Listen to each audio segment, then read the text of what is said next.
Bonjour et bienvenue à ce message en ligne de l'Église Somerville Baptist Church. Pasteur Michel à votre service et au service de notre Seigneur Jésus dans sa parole et béni de le faire.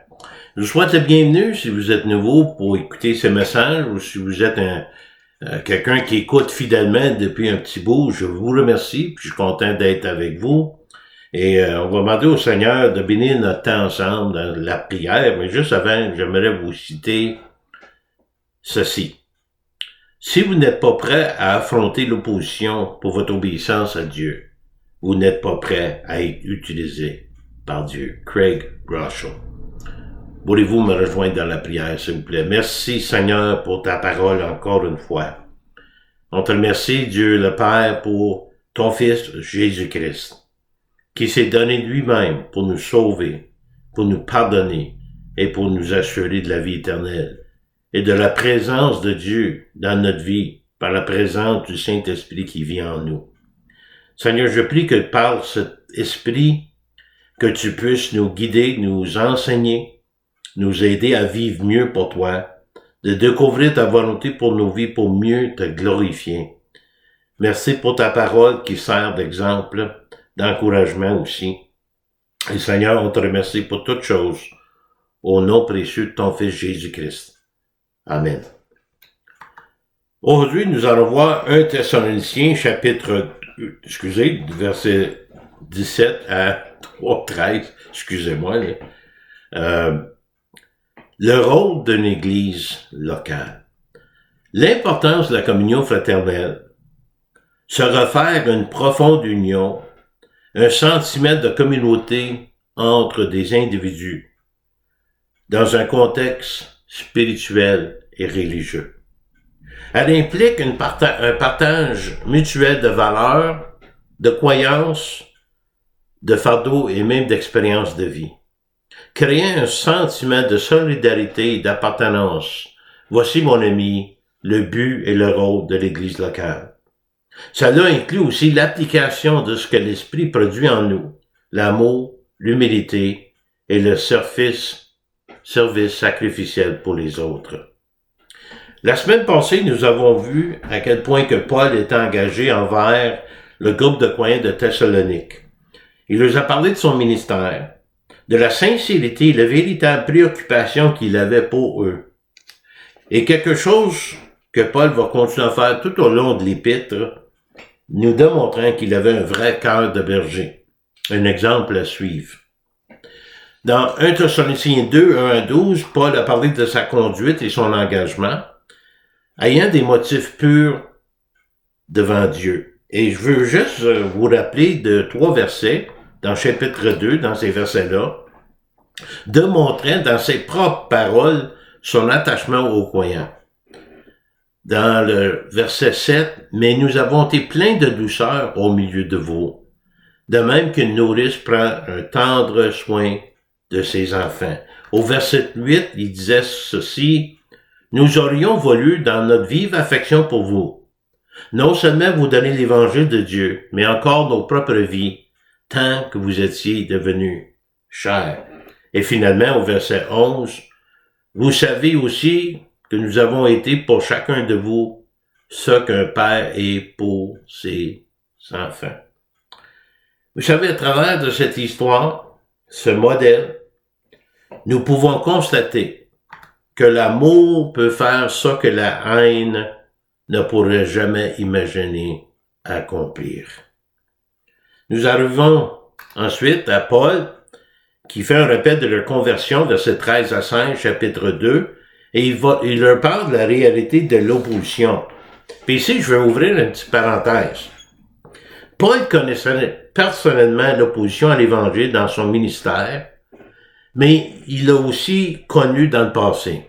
Je m'explique.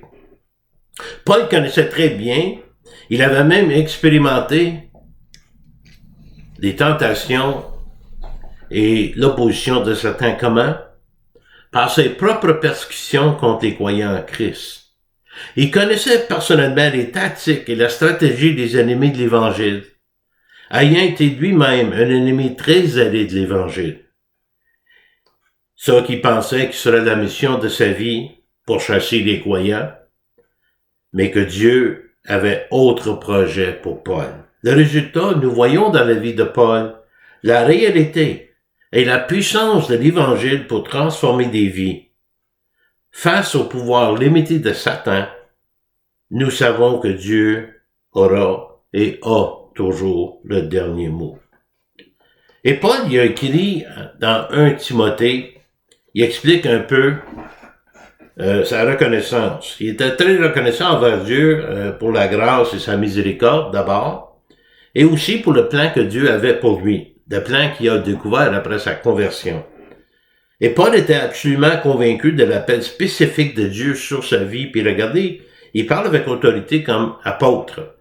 Paul, apôtre de Jésus-Christ, par ordre de Dieu notre Sauveur et de Jésus-Christ notre espérance. Paul se présente sans hésitation comme un apôtre de Jésus-Christ. Et Paul œuvrait sous l'autorité de Christ, selon la volonté de Dieu, par ordre de Dieu. Notez bien que Dieu est annoncé comme sauveur, comme Jésus l'est. Et Jésus est notre espérance, notre source de salut, celui qui nous équipe. Et notre identité en Christ, d'abord, Paul, c'était un apôtre aux Juifs, mais surtout pour les gentils aussi. Mais notre vraie identité maintenant avec Christ, nous sommes des enfants de Dieu qui appartenons à la famille de Dieu. Puis remarquez comment Paul identifie Timothée. À Timothée, mon enfant légitime, en la foi, que la grâce, la miséricorde et la paix te soient données de la part de Dieu le Père et de Jésus-Christ notre Seigneur. Mon enfant légitime en la foi, Paul pouvait facilement décerner la foi authentique de Timothée. Il le considérait comme son protégé. Et aussi, il se voyait comme le père spirituel de Timothée. Et ça, c'est important parce que tantôt, on va voir qu'est-ce que il va confier les croyants de Thessalonique à Timothée. Donc, Paul est très reconnaissant que Dieu l'ait retiré de son ancienne vie, par grâce, pour l'amener à une transformation de vie. Il continue au verset 12, 13 et 14. Je rends grâce à celui qui m'a fortifié, à Jésus-Christ notre Seigneur, de ce qu'il m'a jugé fidèle. Christ m'a rendu capable, il m'a équipé. Paul s'est détourné de ses œuvres religieuses vains. Par l'entremise du Saint-Esprit, il a été amené à croire en Christ seul pour son salut. Quand Paul dit « Le Seigneur m'a jugé fidèle », Paul s'est donné avec tout son cœur pour combattre l'Évangile autrefois. Mais Dieu pouvait désormais utiliser son zèle pour défendre l'Évangile, rendant Paul très utile pour le ministère et très zélé pour le ministère. Et il savait que s'il s'engageait pour l'Évangile, qu'il sera fidèle, qu'il sera capable de faire la tâche que Dieu lui avait confiée. Et Paul décrit sa vie passée comme celle d'un ennemi de Christ, comme celle d'un ennemi de l'Évangile, comme celle d'un ennemi des croyants en Christ, mais surtout comme celle d'un ennemi de Dieu lui-même. Christ, en m'établissant dans le ministère, moi qui étais auparavant un blasphémateur, un persécuteur, un homme violent, mais j'ai obtenu miséricorde parce que j'agissais par ignorance dans l'incrédulité. Paul dit qu'il était bien autrefois, dans le passé, un blasphémateur. Il parlait en mal de Jésus, parlait contre Jésus, ne pas réalisant que Jésus est Dieu. Il était persécuteur, il tourmentait les croyants sans relâche par des traitements injustes et cruels. Il était un homme violent, agresseur envers tous les chrétiens, l'abus physique, verbal et tout le reste. Tout ce que Paul a fait, il l'a fait par l'ignorance et par une manque de foi. Il œuvrait d'abord pour le judaïsme, pour sa religion. Il pensait œuvrer pour Dieu, mais en réalité, il œuvrait contre Dieu. Comme beaucoup de gens aujourd'hui, Paul essayait de gagner et de mériter son salut, mais à ce moment-là, il était perdu et se dirigeait vers la condamnation éternelle. Alors qu'il était sur la route de Damas, Jésus lui demandait expressivement, « Saul, Saul, pourquoi me persécutes-tu? Et la réponse de Paul, qui es-tu, Seigneur? Paul a rencontré la grâce de Dieu. La grâce de Dieu a attrapé et arrêté Paul. Verset 14. Et la grâce de notre Seigneur Jésus a surabondé avec la foi et la charité qui est en Jésus-Christ. Une grâce surabondante. Paul a compris qu'il avait été choisi par la grâce pour être sauvé. Choisi par la grâce pour le ministère. Et maintenant soutenu par cette même grâce. La découverte de la vraie foi et du véritable amour de Jésus-Christ, qui constituait désormais le fondement de son ministère envers tous les croyants en Christ. Un exemple de cela nous est donné dans sa lettre aux Thessaloniciens. Donc, du 17 à 3-5, notre premier point ce matin, Paul envoie Timothée à Thessalonique pour les fortifier dans leur foi. Et Paul va l'expliquer, mais avant de dire ça, il va encore nous donner ses sentiments pour ses croyants.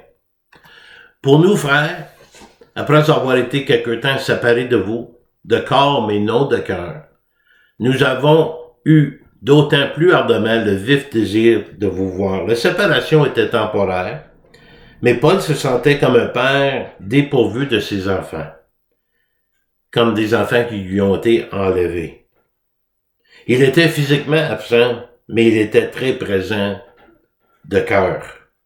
Il n'ajoutait pas pour Paul un cas de loin des yeux, loin du cœur, parce que même s'il était loin de ses yeux, il était très près dans son cœur. Avec un désir de les voir plus que jamais. Comme quelqu'un a déjà dit, l'absence rend le cœur plus intentionné. Mais ici, c'était plus que ça. Ici, nous voyons un attachement les uns pour les autres. On se soucie les uns pour les autres, on veut être les uns avec les autres, de vivre cette union ensemble par l'amour de Christ. Aussi, voulions-nous aller vers vous, du moins moi, Paul, une et même 2 fois, mais Satan nous a empêchés. Paul a souvent voulu aller vers eux, mais Satan les a empêchés, puis il est clair là-dessus. Paul leur assure que la raison n'était pas le manque d'amour ou un désir qui manquait de sa part, mais que Satan a vraiment empêché d'y aller. Comment Satan a-t-il empêché Paul et les autres de retourner? Ben, Paul, il mentionne Satan sans donner trop d'explications. Pourquoi? Pendant les semaines qu'il a passées avec les Thessaloniciens, Paul leur avait déjà parlé de Satan et du combat spirituel. Les Thessaloniciens avaient été témoins de l'aide de Satan lorsqu'il a dû envoyer Paul et Silas pour leur propre sécurité ailleurs.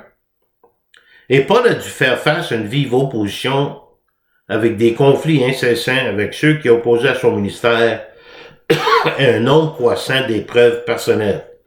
Plus que Paul prêchait, plus qu'il était persécuté. Cependant, l'obstacle de Satan a alimenté davantage le désir de Paul de voir les Thessaloniciens. La séparation temporaire n'a pas diminué leur attachement spirituel, elle l'a même alimenté. Ils voulaient profiter de leur communion fraternelle pour les accompagner dans leur foi. Finalement, Dieu a remporté la victoire, mais il a fallu environ 5 ans avant que Paul ne revienne les voir. Mais imaginez la joie qu'ils allaient partager. Et Paul décrit que les croyants représentent pour lui. Satan est incapable de priver les chrétiens de la joie de venir. Le résultat final du ministère, c'est le salut des âmes. Qui est en effet notre espérance et notre joie, ou notre couronne de gloire? N'est-ce pas vous aussi, devant notre Seigneur Jésus lors de son avènement? Oui, vous êtes notre gloire et notre joie. Même notre couronne de réjouissance, les croyants sauvés en Christ, sont la joie et la récompense de tous ceux qui travaillent, voire souffrent pour l'évangile de Christ. Ceux qui conduisent d'autres au Seigneur leur récompense de voir les autres grandir en Christ. Ces précieux êtres, c'est la couronne de victoire pour Paul. Les Thessaloniciens ici en particulier, mais tous les autres sauvés en Christ grâce au ministère de Paul. Leur présence au moment du retour du Seigneur sera leur gloire et leur joie. Tous ceux qui seront ajoutés au royaume de Dieu par Christ. John MacArthur mentionne des couronnes de réjouissance, mais il y en a une en particulier que je veux vous mentionner, la couronne d'exaltation, qui célèbre la victoire du salut sur Satan et même sur la persécution des croyants par l'humanité à travers des années et des siècles.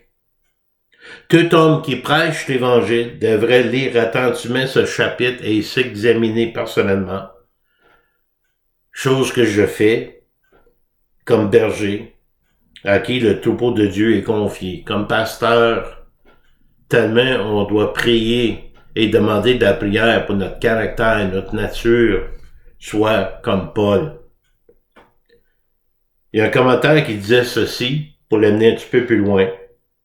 Quelques prédicateurs, en lisant ceci attentivement, soit qui céderont leur place à d'autres, ou se proposeront d'œuvrer avec plus de ferveur pour le Seigneur à l'avenir.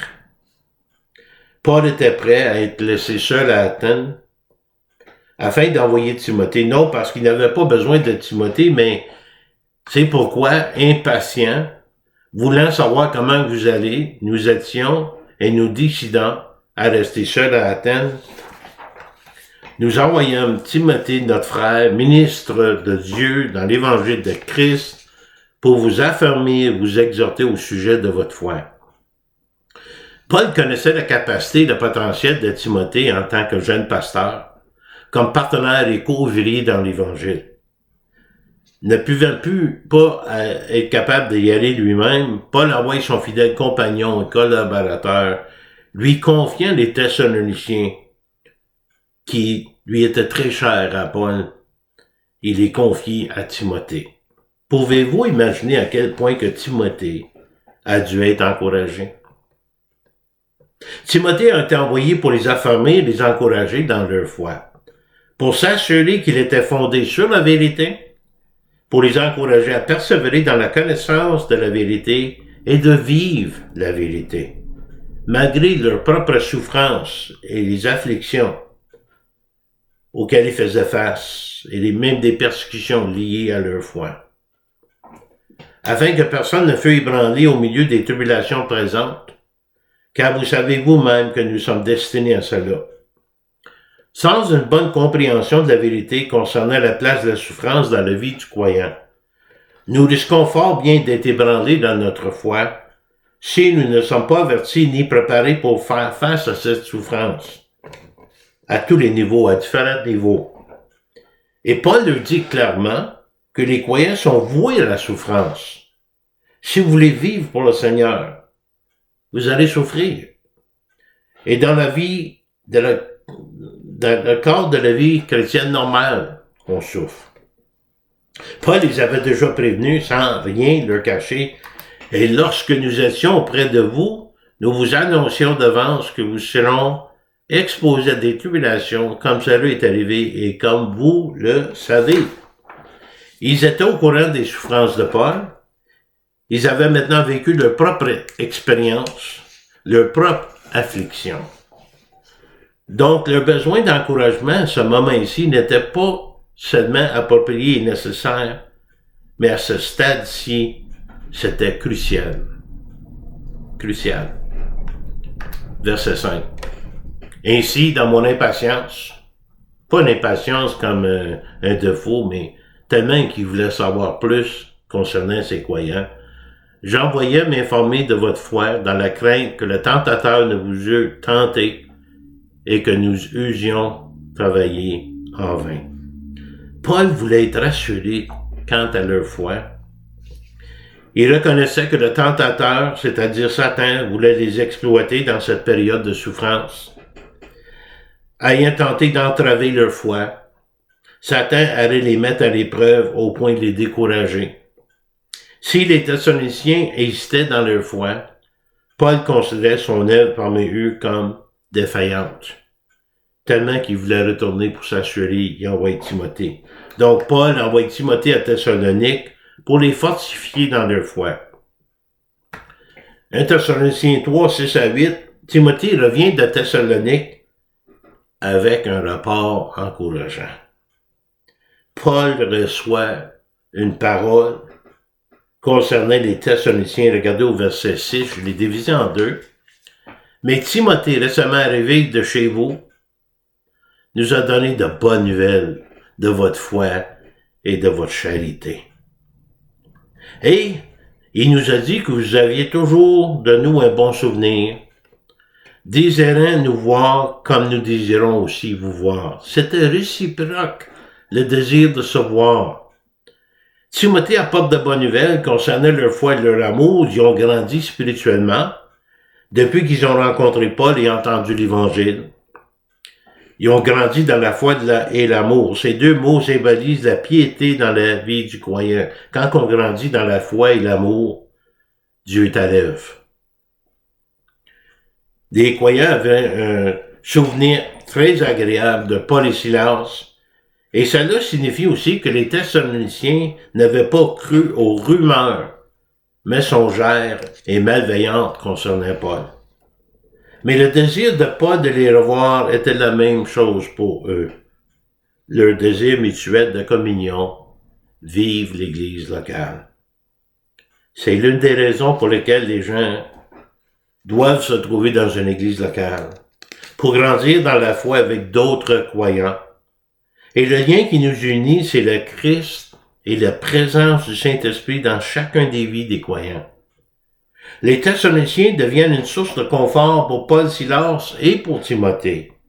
En conséquence, frères, au milieu de toutes les calamités et nos tribulations, nous avons été consolés à votre sujet à cause de votre foi. Est-ce que quelqu'un vous a déjà dit qu'ils sont encouragés à cause de votre témoignage et votre foi? Malgré l'affliction et la détresse auxquelles Paul était confronté, le simple fait de savoir que les Thessaloniciens allaient bien spirituellement lui apportait un réconfort personnel. Un rappel, Paul a écrit cette lettre depuis Corinthe, et son arrivée dans Corinthe a été marquée par de nombreuses difficultés. L'Église de Corinthe traversait des difficultés morales et avait besoin d'être exhortée. Et dans la partie difficile du ministère, il y avait la correction de la discipline de la part de Paul. Mais regarde ce que Paul dit maintenant des Thessaloniciens, car maintenant nous vivons, puisque vous demeurez fermes dans le Seigneur. Nous vivons, nous pouvons continuer avec persévérance dans notre ministère, nous sommes encouragés, réconfortés de vous voir marcher fermement dans le Seigneur. Et Paul a retrouvé force et fraîcheur, et il dit, car maintenant nous vivons. Donc, Timothée revient de Thessalonique avec un rapport très encourageant. La semaine prochaine, Paul va prier pour les Thessaloniciens qu'ils puissent continuer à croître, mais aussi dans la sainteté. En conclusion, la parole de Dieu nous avertit d'avance de la présence des afflictions dans la vie du croyant. D'abord, les afflictions sont utilisées par Satan pour perturber, angoisser les croyants, pour nous empêcher d'accepter, d'accomplir, c'est-à-dire la volonté de Dieu.